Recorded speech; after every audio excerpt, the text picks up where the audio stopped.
Hello everyone. तो आज की वीडियो में हम लोग पढ़ने वाले हैं प्रधानमंत्री के बारे में।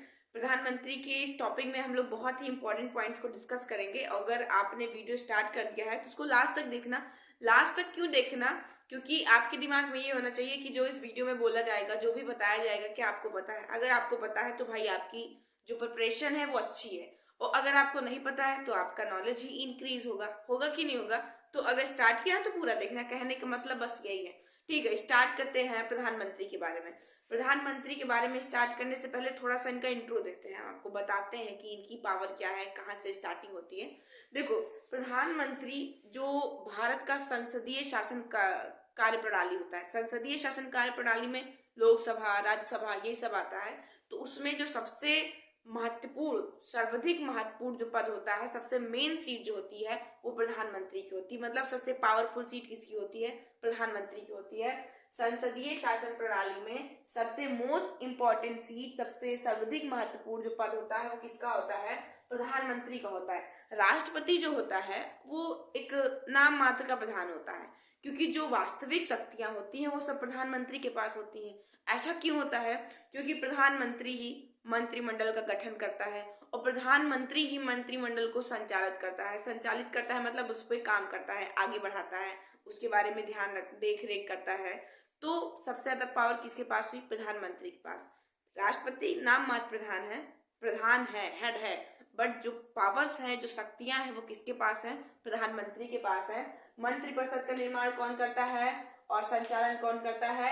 प्रधानमंत्री करता है, प्राइम मिनिस्टर करता है। कौन करते हैं? प्राइम मिनिस्टर करते हैं। फॉरेन के ऑफिसर थे लॉर्ड मार्ले। क्या नाम था उनका? लॉर्ड मार्ले। उन्होंने पीएम के बारे में एक बोला था लाइन, बहुत इंपॉर्टेंट, बहुत ही अच्छा लाइन है कि प्राइम मिनिस्टर जो होता है वो मंत्रिपरिषद की नींव का पत्थर होता है। मतलब अगर नींव बनी है तो नींव का जो सबसे मजबूत पत्थर होगा, मजबूत जिसपे नींव टिकी होगी, वो कौन होगा?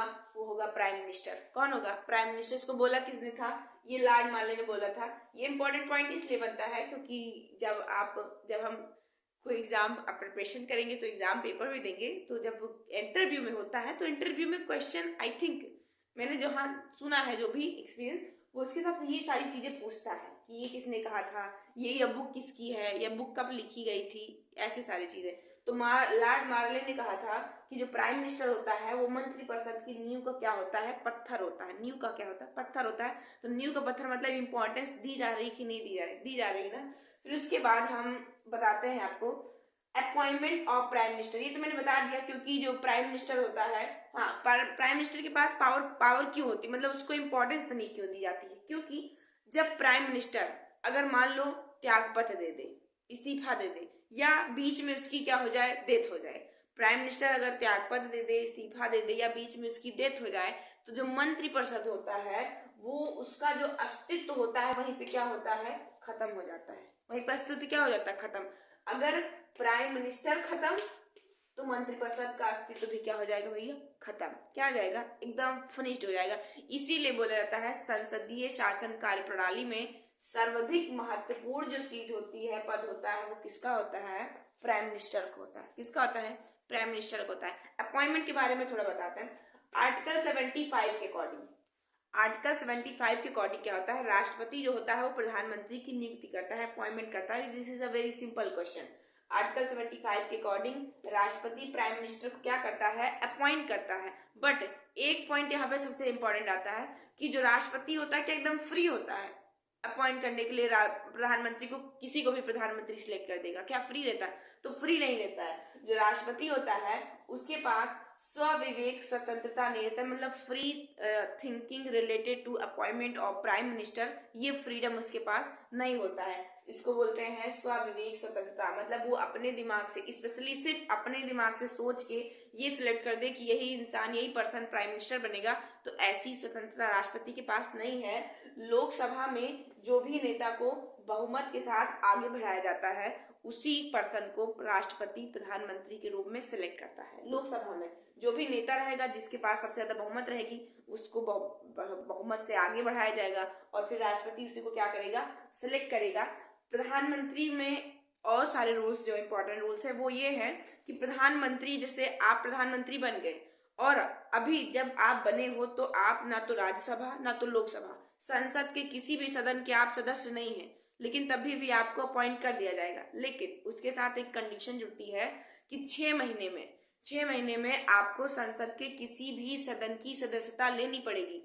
अगर आप 6 महीने में सदस्यता नहीं ले पाए, असफल हो गए, तो फिर आपको अपने हाथ से इस्तीफा देना पड़ेगा कि भैया आप हम प्रधानमंत्री पे नहीं रह सकते, क्योंकि हमने 6 महीने में वो लिया ही नहीं। 6 महीने में हमने सदस्यता ले ही नहीं पाया, ना तो राज्यसभा की और ना तो लोकसभा की। और किसी भी प्रधानमंत्री, हर एक प्रधानमंत्री बनने वाले इंसान के पर्सन के पास ये होना चाहिए कि वो किसी एक चीज का सदस्य हो। संवैधानिक तरीके से माना जाता है कि लोकसभा का, आमतौर पर लोकसभा का सबसे मतलब माना जाता कि जो प्रधानमंत्री होता है वो लोकसभा का सदस्य होना चाहिए। लेकिन ये कोई बाउंडेशन नहीं है कि लोकसभा का ही होना चाहिए, राज्यसभा का भी हो सकता है। इससे रिलेटेड बहुत इंपॉर्टेंट पॉइंट एक है कि जो भारत की प्रथम महिला प्रधानमंत्री थी श्रीमती इंदिरा गांधी, 1966 में जब वो पहली बार जब उनको प्रधानमंत्री के रूप में सिलेक्ट किया गया था, तो वो लोकसभा की सदस्य नहीं थी, वो राज्यसभा की सदस्य थी। किस सभा की सदस्य थी? राज्यसभा की थी। इंदिरा गांधी 1966 में इनको अपॉइंट किया गया था as a first women prime minister of India. उसके बाद 1996 में एच.डी. देवगौड़ा एक थे, वो भी राज्यसभा के सदस्य थे। 2002 में और 2009 में जब प्रधानमंत्री मनमोहन सिंह को सेलेक्ट किया गया, तो वो भी क्या थे? वो भी राज्यसभा के ही सदस्य, लोकसभा के सदस्य नहीं थे। ये बाध्य नहीं है कि लोकसभा का ही सदस्य हो, लेकिन संवैधानिक रूप से, ज्यादातर लोकतांत्रिक रूप से देखा जाए तो लोकसभा का ही सदस्य होना चाहिए। किसको? प्रधानमंत्री को। जो मैंने अभी बीच में क्वेश्चन बोला था, कौन सा क्वेश्चन बताया था मैंने? हाँ, कि एक पर्सन अगर वो किसी भी सदन का सदस्य नहीं है, तब भी उसको एज अ प्रधानमंत्री सिलेक्ट किया जा सकता है। लेकिन एक कंडीशन रहेगा उसके पास कि आपको प्रधानमंत्री बनने के 6 महीने बाद, 6 महीने के अंदर अंदर संसद के किसी भी सदन की सदस्यता लेनी पड़ेगी। अगर आप नहीं लिए तो आपको अपने हाथ से इस्तीफा देना पड़ेगा। This is a question of IAS का क्वेश्चन है, 2012 में पूछा गया था। ये क्वेश्चन 2012 में थ्योरी में पूछा गया था। ये सारी जो थ्योरी होती है, सुनने में लगता है हाँ एक कहानी जैसा है, सुन लो समझ में आएगा, लेकिन यही थ्योरी जो होती है वो हाई लेवल एग्जाम्स में बहुत ही, जिसको कहते हैं क्लोज टेस्ट में यहीं पे फंसा देता है अगर ध्यान से ना पढ़े तो होप सो आपको प्रधानमंत्री पे जितने मैंने बोला है वो समझ में आया होगा। और भी बहुत कुछ है, उसको हम दूसरे क्लास में पढ़ेंगे। Okay, thank you and take care, and if you like understand this video, then share and subscribe. Thank you.